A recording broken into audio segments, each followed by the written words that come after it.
suklay.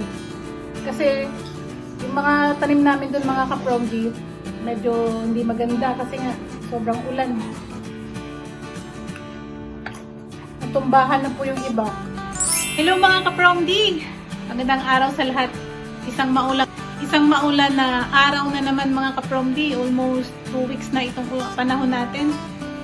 Halos magdadalawang linggo na pong masama yung panahon.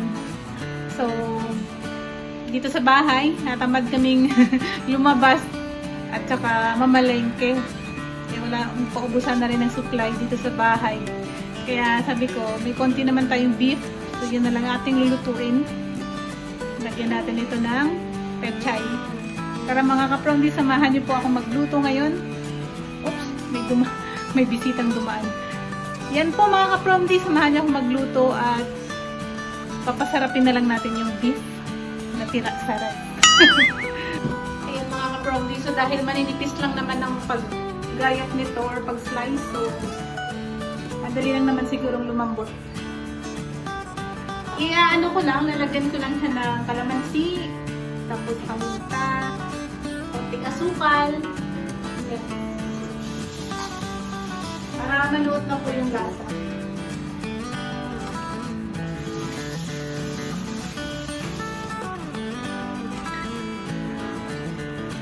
Pwede na to. Salang na natin siya sa apoy. Ay, may naiwan pa na buto. Buto ng kalamansi. Hindi ko kasi sinala. Pero konti lang naman yun mga kapromdi. Isa lang naman oh, dalawa. Ito pa pala. Pwede naman na to ano. Ayan. Pwede siyang isalang. Salang natin siya sa apoy. Maglagay din tayo mga kapromdi ng brown sugar. 2 kutsarang brown sugar. Para yung ating bistek ay manamis-namis. Mas gusto ko yung may konting tamis mga kapromdi.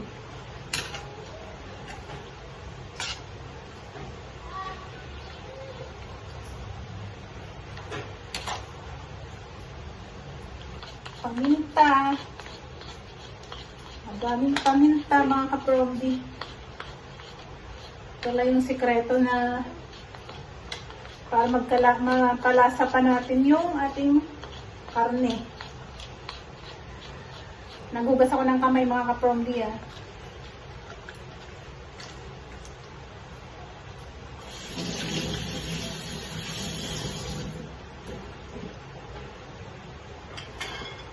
Lagyan natin ng toyo.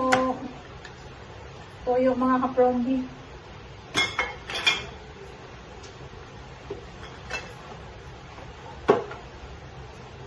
Garlic powder.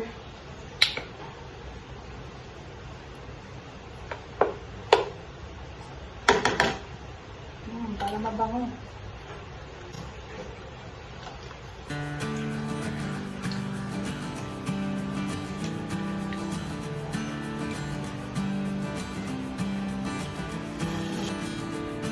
Dagdag natin ito mga kapromdi para amoy na amoy natin yung lasa ng bawang.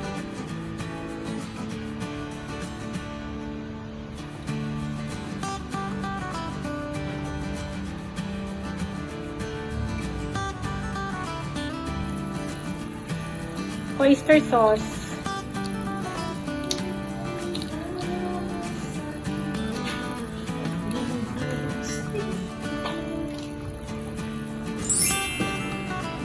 Yan yung mais natin mga kapromdi habang nag-aantay tayo sa ating bistek.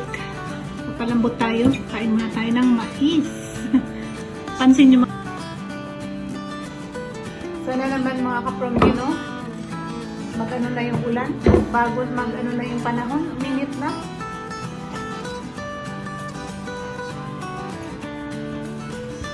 Hindi rin maganda yung halos 2 linggo na ulan ng ulan.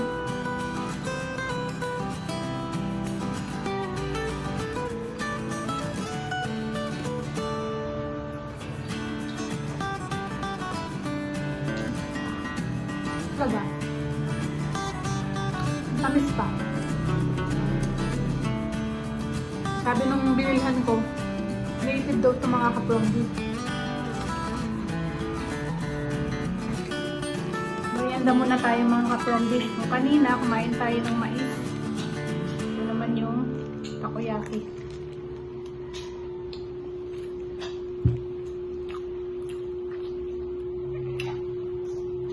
Regular to, tsaka ito cheese.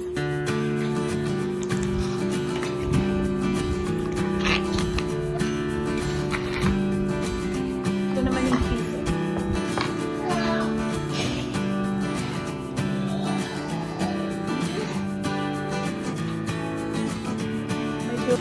Medyo maalat po yung regular. Cheese naman po.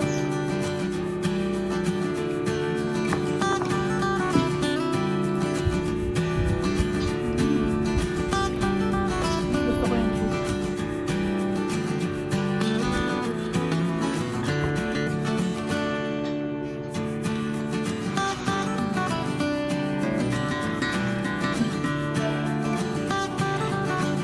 Mga kapromdi yung petchay. So, para dumami siya. Maraming petchay mga kapromdi. Dahil mamaya pag naluto naman yan. Yan. Pa natin. Yan po mga kapromdi. Ito na po yung ating bistec na maraming petchay. Parang nilaga na siya. Hindi, sa totoo lang mga kapromdi, bistec talaga yung lasa niya. Nilagyan ko lang ng twist na gulay. O diba? Para healthy naman.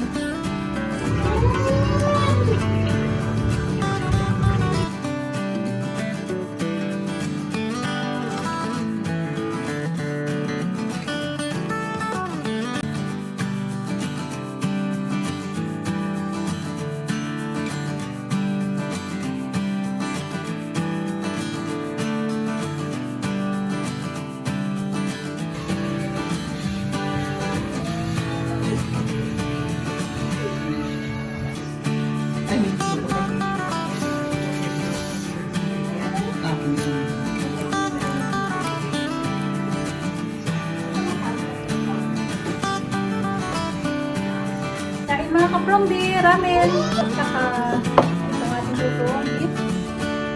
Ano may petchay.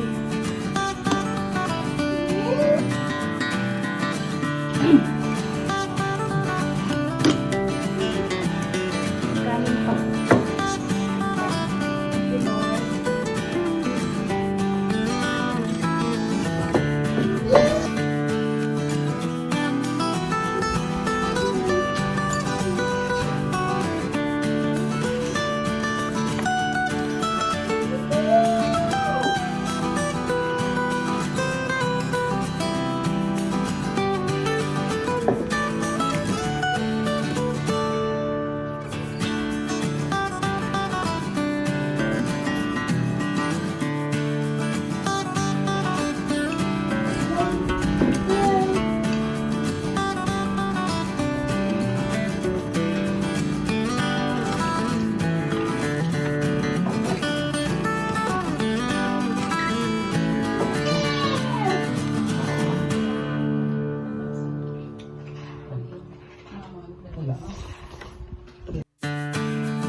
ulam. Halos hindi na po kami nagkanin. Marami na lang po sa kaulan.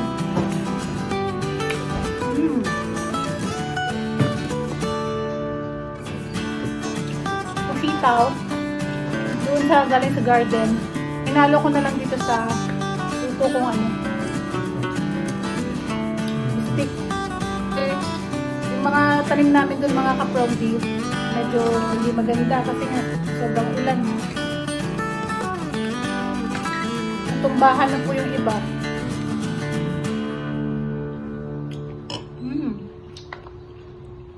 Maraming salamat po sa panonood. Ingat po kayo palagi. Bye po!